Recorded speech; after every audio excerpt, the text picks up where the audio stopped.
For a long time, a specific historical narrative has stubbornly persisted. The idea that before European contact, sub-Saharan Africa had no complex, literate states and left behind no monumental built heritage. Physical evidence in the modern Sahel tells a different story. This is the tomb of Askia Muhammad, a mud brick pyramid built in the late 15th century, and it stands as the monumental remnant of one of the most sophisticated states of the medieval world, the Songhai Empire. At its height, the Songhai Empire covered approximately 1.4 million square kilometers, an area larger than the entire continent of Western Europe. The empire's intellectual depth is preserved in hundreds of thousands of original manuscripts, authored by African scholars in Arabic and local languages. These documents establish a legacy of high literacy and cultural sophistication that long predates colonial contact. We have the buildings, we have the maps, and we have a massive archive of written evidence detailing a wealthy, highly literate superpower. So why has it been almost entirely erased from global memory? To understand how the Songhai state emerged, we have to look at the massive power vacuum that preceded it. By the early 1400s, the older Mali Empire had begun to fracture under the weight of succession disputes and desert raids, losing its administrative grip over West Africa. Sunni Ali, a military commander who took control of the Kingdom of Gao in 1464, seized this moment. Over the next 3 decades, historical chronicles record him fighting 32 wars and winning every single one of them. His perfect record came from mastering his geography. Sunni Ali built a river navy on the Niger, the only naval fleet operating in sub-Saharan Africa at the time. This gave him an interior logistics network spanning 500 miles of navigable water. He moved troops, supplies, and armored cavalry rapidly up and down the river corridor, striking across the flat Saharan terrain faster than any rival could react. Using this system, he conquered his immense territory in just 28 years. The birth of the Songhai Empire was the direct result of a commander recognizing the Niger River as a high-speed military highway. Sunni Ali built the borders, but the man who built the state apparatus was Askia Muhammad, a general who took the throne in 1493. Askia shifted the empire's focus from raw military expansion toward deep religious and administrative consolidation. To ensure the international Islamic world recognized Songhai as a peer, he embarked on a massive pilgrimage to Mecca.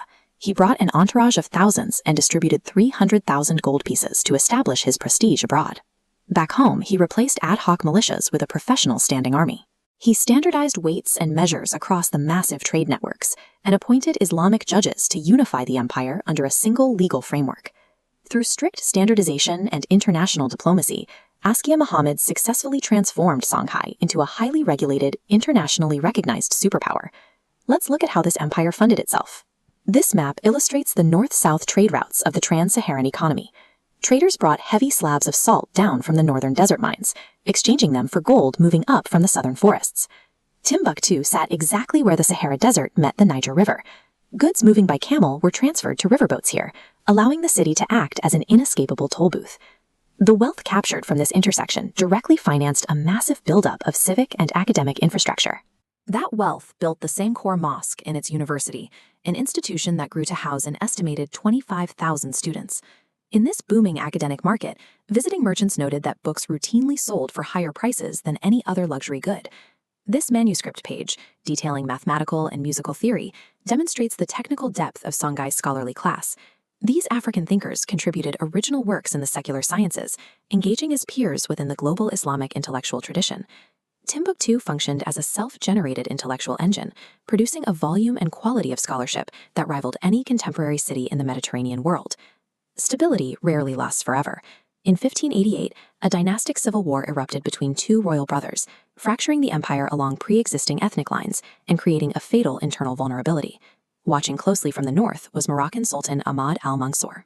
Desperate to seize control of the trans-Saharan gold trade, he dispatched a commander named Judar Pasha to exploit Songhai's internal chaos. Judar's forces had to cross 1,500 kilometers of one of the most unforgiving environments on Earth. It was a brutal 4-month march across the Sahara in the dry season, costing his army severe casualties from heat, thirst, and disease. When the Moroccan army finally reached the Niger River, they were exhausted and severely diminished in number. But they carried something the massive Songhai military did not have: arquebuses and early field artillery. An empire constructed over a century through careful administration and strategic brilliance was now staring down a disruptive gunpowder technology it lacked the framework to survive. At the Battle of Timbuktu in March 1591, the Songhai Emperor Askia Ishak II fielded an army of tens of thousands, vastly outnumbering Judar Pasha's small, exhausted Moroccan force. Looking to break the Moroccan infantry lines before a cavalry charge, Ishak drove a massive herd of cattle directly ahead of his own advancing troops. But the cattle had never heard the terrifying sound of Moroccan cannons. When the firearms discharged, the animals panicked, turned around, and stampeded violently backward into the tightly packed Songhai ranks, causing total collapse. Shortly after the battle, the newly appointed Moroccan commander invited the surviving Songhai emperor and his top nobles to a peace negotiation feast, where they were ambushed, arrested, and systematically eliminated. A single afternoon of profound technological mismatch, followed by a calculated act of political betrayal, successfully dismantled the largest state in African history. The collapse became permanent due to a sudden shift in global logistics. Watch this map. As European maritime technology improved, merchant ships began trading directly on the Atlantic coast, entirely bypassing the old trans-Saharan routes. Without the immense wealth of the gold and salt trade, the region's economy dried up. The great scholars of Timbuktu dispersed, the private libraries were scattered, and the empire quietly faded into global silence. Yet deep inside private homes and desert caches, the physical evidence survived.